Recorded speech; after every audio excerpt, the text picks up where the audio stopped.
박보미 TV. 박보미 TV.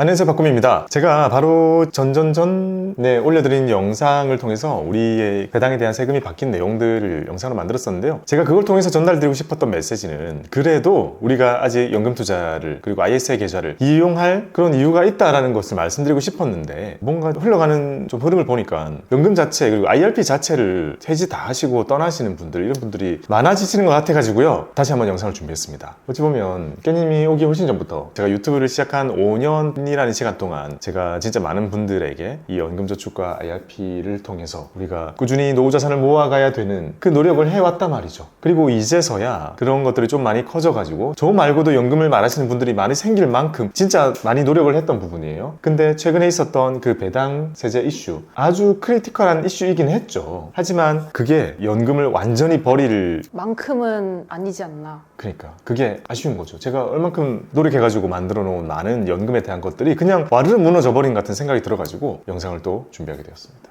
그 영상에서 표현이 좀 부족했던 부분이 있었나? 배당세제가 생긴 것에 대한 저도 투자자로서 느끼는 서운함? 실망감? 그런 것들이 있었는데 그런 것만 너무 부각돼가지고 너무 아쉬운 거예요.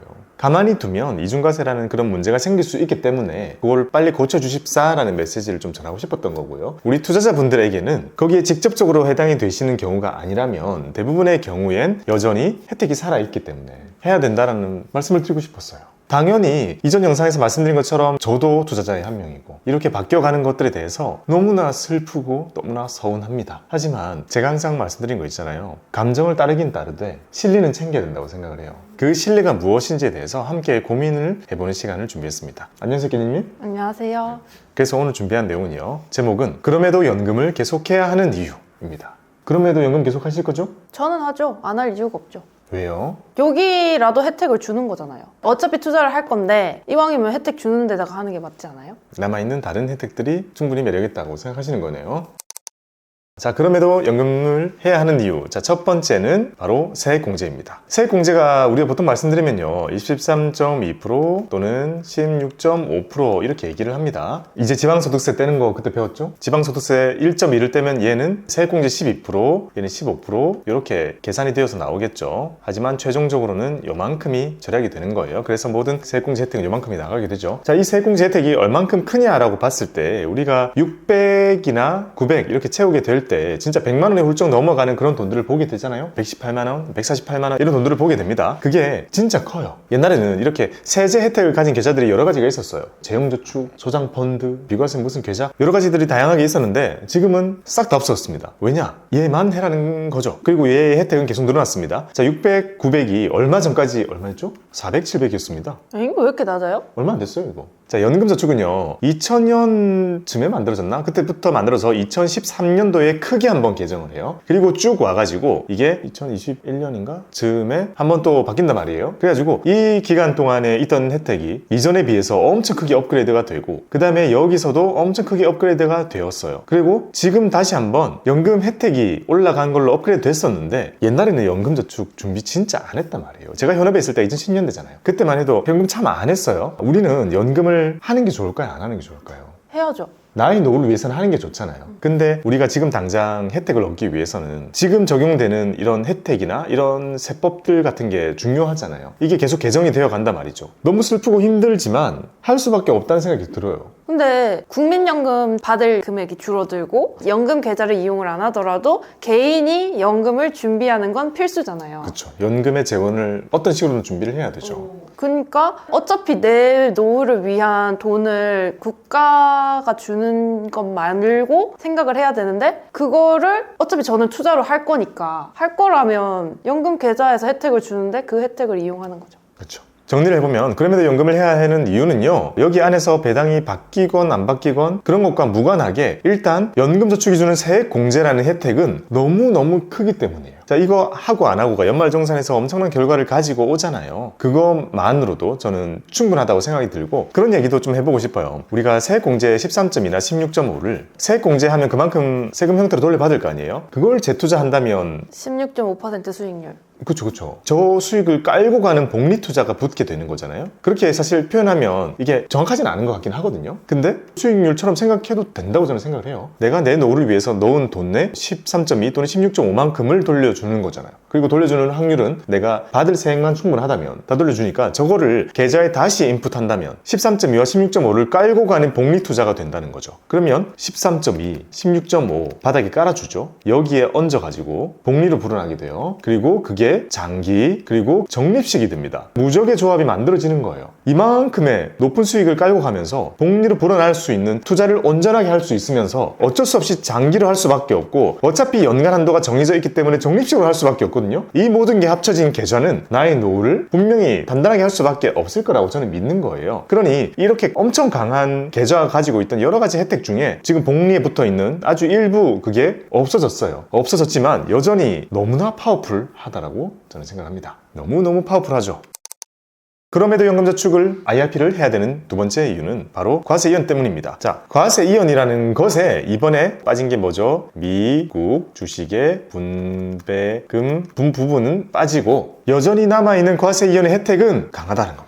너무나 강해요. 우리가 연금저축에서 할 수 있는 것을 하나씩 생각해 볼게요. 현금으로 둘 수 있어요. 그리고 펀드를 살 수 있어요. 그리고 TDF라는 펀드군도 다 살 수 있어요. 마지막으로 ETF를 살 수 있습니다. 자, 이 네 가지 중에 우리가 가장 많이 선택하는 것은 ETF. 다 많이 하는데 요즘에는 이렇게 대세예요. 그죠? 자, TDF 속에 들어있는 수많은 자산들 진짜 많거든요. 그 중에서 여기 보이는 것처럼 미국 주식, 미국 ETF에서 나오는 분배금 재원은 정말 작아요. 이게 정확히는 미국 주식에서 나오는 분배금 ETF에서 나오는 걸 수도 있겠지만 미배당이 될 수도 있겠죠. 미배당 이 부분은 너무나 작습니다. 그걸 빼고도 다른 자산이 훨씬 많기 때문에 자, 우리가 과세 이연을 혜택을 얻는 데는 크게 지장 안 줄 것 같다. 그 다음으로 ETF 가볼게요. 자, ETF 중에 가장 많은 사람들이 하는 게 뭘까요? 지수. S&P 500. 그렇죠. 미국 지수를 많이 담고 있습니다. 자, 미국 지수를 많이 담고 있고 그 다음에 아예 작정하고 배당주를 사는 경우도 많죠. 자, 그 중에 지금 제가 미국을 빼서 얘기를 하는 거예요. 자, 미국이 지수를 샀을 때 S&P 500에 배당 얼마 안 되거든요. 나스닥은 심지어 1%도 안 되죠. 거기서 나오는 것이 이제 조금 줄어서 나올 거예요. 그것보다 우리가 여기에 추구하고 기대하고 있는 것은 무엇인가? 차익. 저는 여전히 성장이라고 생각하는 거예요. 성장이라는 것은 차익입니다. 그럼 이 차익을 과세 이연해 주는 건데 포기할 것인가? 안 되죠. 최근에 계속 미국이 잘하고 있으니까 미국 얘기를 계속 하는 거예요. 미국이 그렇게 많이 올랐어요. 배당으로 오른 게 아니잖아요. 지수 자체가 올라가지고 만들어준 차익이 어마어마한데 그게 그대로 지금 세금 내지 않고 과세 이연이 되고 있는 이 혜택을 우리가 포기할 것인가? 결국 여기 보면 미국의 주식을 투자를 배당주로 했을 경우 여기만 우리가 고민을 하자는 거고 해야 된다는 거고 지금 여전히 이걸 제외한 우리가 할 수 있는 대부분의 투자에서는 과세 이연이 그대로 적용이 되고 있고 우리가 이거를 적극적으로 활용을 해야 된다고 생각해요. 왜냐? 우리의 노후는 너무나 멀리 있고 그때까지 이런 과세 이연을 활용한 적립식 복리 투자를 하는 것은 훨씬 크게 만들 수 있는 그런 자본주의 원리이기 때문에 우리가 미분배금에서 나오던 과세 이연 혜택이 빠졌다고 하더라도 그 나머지를 잘 여기에다가 우겨놓고 활용을 해서 잘 이용을 하는 것이 실리적인 게 아닌가라는 생각을 하는 거죠.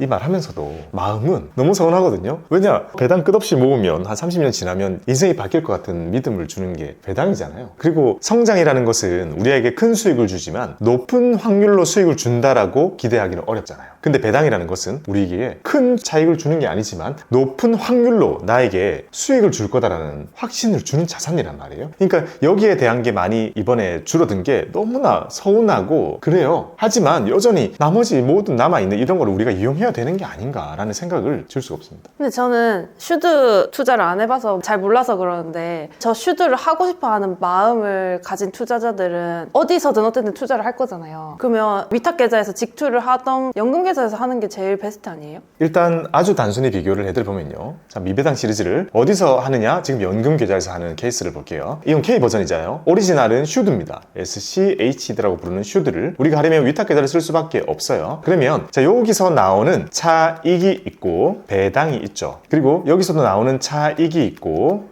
배당이 있습니다. 이 중에서 우리는 당장의 높은 차익을 기대하진 않는다? 그렇기도 하고 아니 근데 이게 미배당은 배당 성장 말하는 거 아니에요? 그렇죠. 이거는 배당 성장이기 때문에 시간이 지날수록 이 차익은 우리가 올라가는 것을 기본적으로 가정하고 있는 전략이에요. 왜냐? 고배당 투자가 아니라 배당 성장 투자이기 때문에. 그래서 차익이 이렇게 올라갈 거예요. 차익이 올라가게 되면 연금 계좌에서 하게 되면 요거 그대로 뭐죠? 과세 이연입니다. 위탁에서 슈드로 차익 그대로 올라가게 되면 이거는 250 공제 후에 양도세입니다. 그러니까 시간이 지나면 얘는 야금야금 꾸준히 우상해야 할 거를 우리가 가정하고 있기 때문에 결국에 나중에 시간이 지났을 때 양도세 쪽이 훨씬 클 수 있어요. 왜냐? 이거는 전부 나중에 뭘로 내나요? 연금소득세 내거든요. 자, 그러면 지금 한 3%대가 되겠지만 나중에는 올라갈 이 배당 이게 중요한데, 자, 이게 원래는 뭐였던 거죠? 과세 이연이었던 거죠. 원래 과세 이연이었던 게 이제 이게 뭐가 됐나요? 과세 15%가 된 겁니다. 그러면 자, 오른쪽에서 내는 배당 이거는 원래 뭐죠? 15%. 15%입니다. 자, 이렇게 놓고 비교했을 때 뭘 할 거냐는 거죠. 밑에 배당을 통해서 우리가 얻을 수 있는 거는 이제 크게 많이 없어요. 똑같아졌다고 그냥 생각을 해버리자고요. 그럼 위를 봤을 때 시간이 많이 지났을 때 특히 이슈드는 주가가 올라야 된단 말이에요. 주가 많이 올랐을 때 자, 250 공제 후 양도세를 내는 게 유리하려면 보통 부자일 가능성이 높죠. 그럴수록 더 유리해지는 거고, 대부분의 경우에는 과세 이연 다 시켜가지고 복리를 극대화시킨 다음에 나중에 연금소득세 한도 내에서 조금씩 뽑아 쓰는 게 훨씬 유리하단 말이에요. 그러면 대부분의 경우에는 이쪽이 훨씬 낫다는 거죠. 근데 2배삭은 연기에 연금소득세 포함되는 거 맞죠? 오, 거기까지 갔어요? 2배삭은 연기, 연금소득세 포함되죠? 그럼 이제 연에 받는 금액이 많아지면 세율을 어떻게 적용하더라요?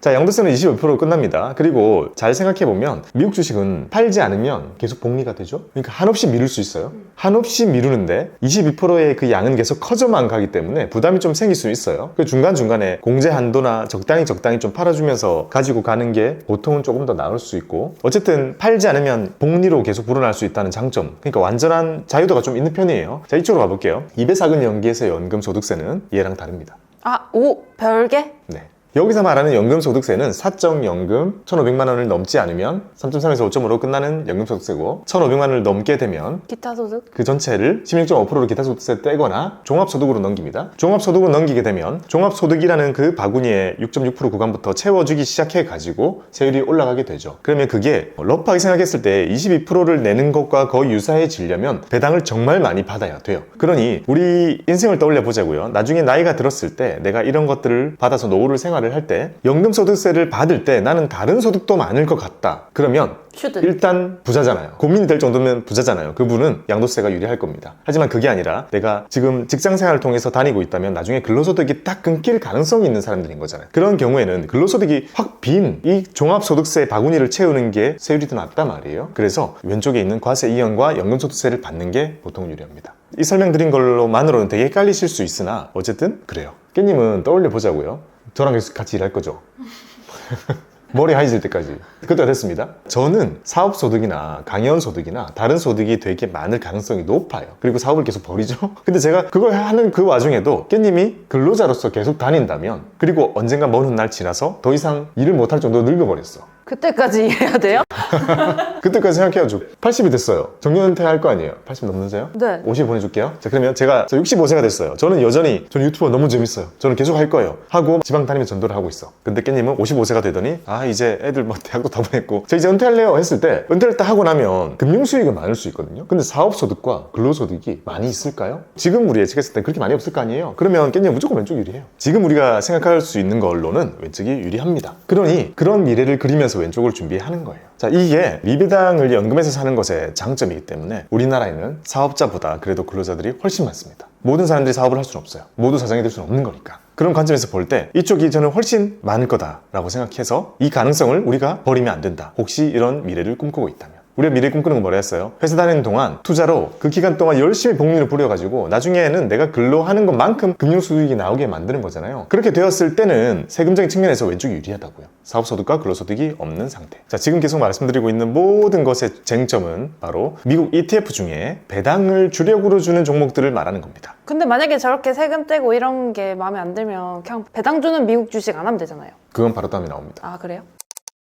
그러면 지금 같이 여러 가지가 바뀌어가고 있는 상황, 지금까지만 나온 걸로만 봤을 때 일단 저는 이런 생각을 했습니다. 얼마 전에 ISA 대책이 발표가 됐거든요. 근데 그거 딱 읽으면 느낌이 오는 게 거의 우리 혜택이 거의 다 살아났어요. 그러니 ISA에 대해서는 제가 크게 이제 걱정하거나 할 필요가 없겠다는 생각까지 들었습니다. 요거는 해결됐어요. 문제는 자 연금 투자입니다. 연금 투자는 조금 더 큰 담론이 되고 훨씬 장기적인 게 될 거기 때문에, 그러면 우리가 지금 실리를 추구하기 위해서 할 수 있는 액션이 뭐가 있을까라고 생각했을 때 저는 앞에 말씀드렸던 세액 공제와 과세 이연을 챙기자라는 것은 기본을 깔고 가는 거고, 이제 투자할 때 어떻게 해야 될까라는 고민을 해봤어요. 일단 팁을 드리자면 이번 이슈와 이번 세법 개정과 전혀 상관없는 종목을 투자한다? 네, 이번 일과 무관한 자산군이 있습니다. 이 자산군 중에 비중을 늘리거나 하는 거는 마음이 좀 편한 선택을 충분히 할 수 있는 보기가 될 것 같아요. 그 첫 번째가 가장 대표적인 게 국내 배당 ETF. 제가 맨날 말씀드린 거 뭐 있죠? 플러스 고배당. 그렇죠. 플러스 고배당주 그런 거 사고, 그 다음에 우리가 옛날에 광고했던 은행 고배당도 괜찮았잖아요. 그런 거, 그리고 리츠도 마찬가지입니다. 인프라 펀드도 마찬가지입니다. 국내에서 나오는 거 전부 다 이번과 아예 상관이 없죠. 자, 그러면 국내 배당주는 여전히 좋은 거 많아요. 한국 장이 지금 아무리 디스카운트 심하다고 해도 배당주들은 여전히 좋은 게 많고 수익률도 되게 좋고 할 게 많단 말이에요, 찾아보면. 그러니 저쪽을 늘리는 게 배당을 높이는 것에 도움이 하나 될 것 같고, 두 번째는 여기서 완전히 벗어난 거는 성장 ETF입니다. 여기서 말하는 성장이라는 건 국내, 미국 포함입니다. 그러니까 미국 성장 ETF는 분배금이 아예 없진 않지만 적기 때문에 배당 소득세를 떼도 미미하다? 네. 일단 우리가 기본적으로 여기에 추구하는 것 자체가 차익에 기대하는 게 99%, 90% 이상인 것들인 거죠. 예를 들면 미국 투자를 할 때도 우리가 슈드 이런 거 살 때는 완전 배당을 포커스를 하고 들어가는 거지만, 미국 주식 하는 사람들이 정말 많이 사는 게 지수, 그리고 빅테크 기업 위주로 많이 사실 경우에는 이번 일과 거리가 있기 때문에 그런 걸 활용하면 좋을 것 같다라는 생각을 좀 하고요. 그만큼 배당으로부터 벗어날 수 있는 방법이 될 수 있죠. 그 다음에 세 번째, 채권형 자산. 예를 들면 시대금리, 종합채권, 국고채, 만기 매칭형, 이런 채권형 ETF들 제가 여러 번 소개를 해드렸습니다. 요거 전부 다 상관없습니다. 국내만? 심지어 미국 채권도 여기서는 상관없어요. 오, 이자라서? 연금 계좌에서 미국 채권 ETF에 투자하면 거기서 받게 되는 채권 이자는 분배금이 아니기 때문에 떼지 않아요. 뭔가 들으면 당연한 것 같은데 말하기 전에는 모르겠죠. 이번에는 진짜 그야말로 현지에서 떼고 오는 분배금에 대해서만이기 때문에. 자, 네 번째는 커버드콜 ETF를 활용하는 방법입니다. 제가 커버드콜 ETF는 채널에서 많이 다루다가 요즘에 잘 안 하고 있잖아요. 이해하기 좀 많이 어렵긴 해요. 하지만 이 ETF의 특징을 좀 말씀드리면, 커버드콜 ETF는 그 안에서 나오는 것 중에 수익의 대부분이 요즘에 나오는 거 보면 옵션 프리미엄 매도 수익이에요. 요거는 배당금이 아니기 때문에 옵션 프리미엄은 외국에서 세금을 떼지 않아요. 이번 이슈로부터 자유롭습니다. 자, 이런 것들이 있습니다. 그러니까 우리가 실리를 추구하자면 계좌의 혜택은 살아있기 때문에 이런 자산들을 조금 더 활용해가지고 바꿔보는 게 도움이 될 수 있겠다. 또는 이미 이런 투자를 많이 하고 계신 분들 같은 경우에는 조금 마음을 놓을 수 있겠다. 또는 그래도 포트에서 미국 배당 ETF가 있었던 분들 같은 경우에는 조금 이런 것들로 변경을 하는 게 마음이 좀 편할 것 같고, 저는 그렇게 할 생각입니다. 아, 진짜? 네. 미국 배당 다우존스, 내가 추구하는 것은 월 배당으로 연 지금 한 3.5 정도 되는 그런 배당 점점 모아가기를 시작했던 거잖아요. 그 장기 플랜은 어느 정도 훼손이 되었지만 그 정도의 배당을 얻을 수 있는 자산이 여기에 이미 많이 있어요. 그런 것들을 저는 조합을 해서 가지고 와서 바꿔서 할 생각입니다. 왜냐? 연금저축에 혜택을 버릴 수는 없다니까요. 혜택 너무 세잖아요. 자, 그래서 저는 어떻게 하면 좋을까? 지금 여기서 나는이라는 말을 제가 붙인 이유는요, 사람마다 투자가 너무 달라요. 지금 제가 하고 있는 투자를 기준으로 어떤 선택을 할 것인가를 고민을 해봤습니다. 왜냐면 좀 도움이 되실 것 같아서. 자, 일단 첫 번째는 당연히 연금 할 겁니다. 계속 당연히 연금, IRP, 심지어 ISA는 유지할 겁니다. 왜냐, ISA는 뭐 혜택 거의 다 살아났고 나머지는 대책이 정확히 나오진 않았어요, 아직. 하지만 저는 나머지 가지고 있는 걸로 충분히 혜택을 얻을 수 있을 거라고 생각을 하는 거고요. 두 번째는 연금과 IRP에서 어떻게 될지 아직 안 정해진 부분이 있잖아요. 그게 아닌 자산들로 포트 변경을 좀 할 거예요. 포트 경영해 놓으면 어쨌든 여기에 대한 준비가 되는 시간 동안 그렇게 노심초사 안 해도 될 것 같아서. 어떤 식으로 할 거냐면 아까 앞에 보여드렸던 것처럼 미배당 대신에 저는 국배당 원래부터 좋아했으니까 그리고 채권, 그리고 일부 커버드콜. 커버드콜 얼마나 할 거예요, 비율? 저 커버드콜 원래 많이 안 하니까. 그니까 조금 섞는 거 정도 알죠? 떡볶이 같은 존재. 자, 이게 제가 하려고 하는 선택이고요. 그 다음에 세 번째는 이제 내가 가지고 있는 연금 계좌와 IRP 계좌에서 미배당을 덜어낸 포트를 가지고 있는 거잖아요. 그러면 이제 저는 천천히 천천히 그 다음에 새로운 소식을 기다리는 게 그렇게 힘들지는 않을 거라는 말이에요. 아, 상관이 없으니까. 네, 그러니까 해지시켜 놓은 거죠. 계좌를 해지시켜 놓고 소식을 기다리겠습니다. 그리고 이 소식이라는 것은 실망스러울 수도 있고 되게 괜찮을 수도 있겠죠. 어쨌든 그게 결정되기 전까지는 저는 이 변동 리스크에는 벗어나 있는 방법을 선택하겠다는 거죠. 그게 연금 계좌, IRP 계좌를 지킬 수 있는 방법입니다. 혜택을 얻기 위해. 하기야, 근데 이렇게 됐다고 해서 지금 다 나가버리면 그 안에 들어있던 돈을 마땅히 둘 만한 곳이 없어요. 그냥 위탁으로 넣으면 거기 전부 과세죠. 그니까. 그렇다고 예적금을 하기에는 다 과세죠. 거기다가 미국으로 직투를 갔을 경우에도 일단 배당은 전부 과세죠. 그리고 이제 몸체에 대한 양도세가 나올 텐데 그거는 활용하기 나름이어서 괜찮은 것 같아요. 하지만 여전히 배당은 다 과세이기 때문에 저는 이렇게 할 겁니다. 그러면 그런 생각을 해봅니다. 우리가 이렇게 쫙 봤을 때는 해지할 이유가 없어 보이잖아요. 근데 그 많은 사람들이 왜 해지를 하는 걸까? 또는 다 팔고 떠나는 걸까? 라고 했을 때 저는 실리적인 측면보다는 실망감이 컸다고 생각을 해요. 그치, 아쉬워요. 저도 그랬으니까 저희 그 영상 보면 엄청 실망한 게 역력한데 다시 이제 말씀드리고 싶은 건 정신을 좀 가다듬고 실리를 추구하는 방법을 고민을 좀 해보십사 말씀드리는 거죠. 심지어 제가 제 영상을 보고 연금을 접으실까봐 영상을 내리기도 했었어요. 고민도 많이 하고. 왜냐면 제가 바랬던 건 이거라니까요. 그럼에도 실리를 추구해서 본인에게 이익이 된다면 이용하자. 유리한 선택을 하고 이렇게 뭔가 바뀔 수 있는 것에 대해서 관심을 가지자 그런 정도였는데 그 영상 위로 인해서 오히려 더 많은 사람들이 진짜 해지하거나 떠나실까봐 그거는 제가 생각했던 것과 정반대로 가는 길이기 때문에 이 영상을 통해서 오히려 그게 많이 좀 중화되셨으면 좋겠습니다. 일부는 분명히 떠날 거예요. 근데 떠나는 사람 중에 뒤돌아보고 뭐야 아니네, 나는 떠날 사람이 아니구나 라는 것을 그래도 이걸 보고 돌아오셨으면 좋겠다는 생각합니다. 우리가 연금저축하는 이유가 뭐예요? 나중에 나이 들었을 때 세상이 나를 안 지켜줄 것 같으니까 정말 확실하게 지킬 수 있는 내가 내 거 준비하는 거잖아요. 근데 그 과정에서 지금도 이렇게 내가 내 노후를 위해서 준비할 수 있는 대부분의 것들이 남아있단 말이에요. 근데 그 하나의 실망감 때문에 내 노후 전체를 맞바꿀 정도인가? 저는 여전히 그렇지는 않다고 생각해요. 큰 그림을 보자 이거네요. 시장에서 그런 얘기를 많이 해요. 예측보다는 대응이 중요하다고 하잖아요. 지금도 우리가 그 다음에 어떤 대책이 나올까? 이렇게 나오겠지라고 하거나 좋게 안 나올 것 같아라고 떠나는 건 예측하는 거잖아요. 예측은 중요하지 않고 대응이 중요한데요. 일단 우리에게 생각하지 못한 채로 뭔가가 바뀌었을 때 거기에 맞게 내가 바꿔서 내가 실리를 취할 수 있는가에 대해서 고민을 하는 게 중요하다는 거죠. 또 만약에 뭔가 바뀌었어. 그러면 그 순간에 또 고민해야 되는 거죠. 일단 실망스럽게 할 수 있지만 다시 또 그 시점에 바꿔서 나한테 이득이 되는 부분이 여전히 있으면 남는 거고, 만약에 그때 가서 와 이거는 여길 떠나는 게 이득이겠다 싶으면 떠나는 거예요. 그리고 그때는 이제 저는 연금 전도사가 아닌 사람이 될 수 있겠죠. 물론 그날이 올 수 있지만 예측하는 게 아니라 안 왔기 때문에 여전히 우리는 실리를 취하는 대응을 하는 게 좋지 않을까라는 생각을 해봤습니다. 좀 서운해서 그래요. 연금 영상 많이 봐주셔서 지금의 제가 만들어졌고, 그 후에도 우리 연금 시리즈 몇 편이나 적었어요. 우리가 연금을 접어야 되는가에 대해서는 저는 여전히 절대 그래서는 안 된다고 생각하기 때문에 많은 분들이 마음을 다시 돌리셨으면 좋겠습니다. 저도 해지 안 했고 해지 안 할 거고 주변에도 해지하라고 얘기 안 나오잖아요. 그러니까 연금 떠나라 이렇게라고 우리는 얘기는 안 나오잖아요. 왜냐면 여전히 먹을 게 많이 있으니까.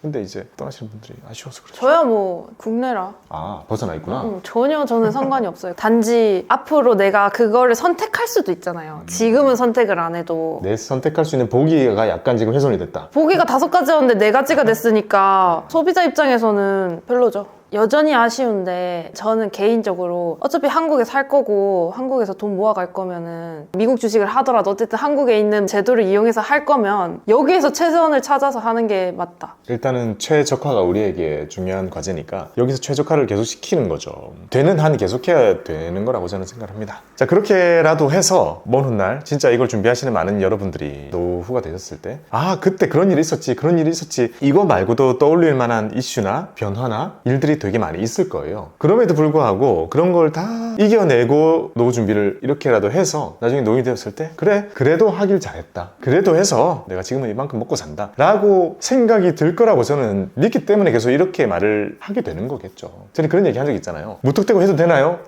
네 라고 말하는 정말 유일한 거라고. 그만큼 연금은 우리에게 중요합니다. 저도 연금에 대해서 공부를 하면 할수록 나를 지켜줄 수 있는 연금이 얼마만큼 있을지 정말 불명확해요. 시간이 많이 지났을 때는. 하지만 그때 확실하게 내 곁을 지켜줄 거라고 생각이 드는 건 내 손으로 준비한 나의 연금이라고 생각을 합니다. 여러분들의 다시 돌아온 연금 저축 IRP 계좌의 성투를 기원합니다. 감사합니다.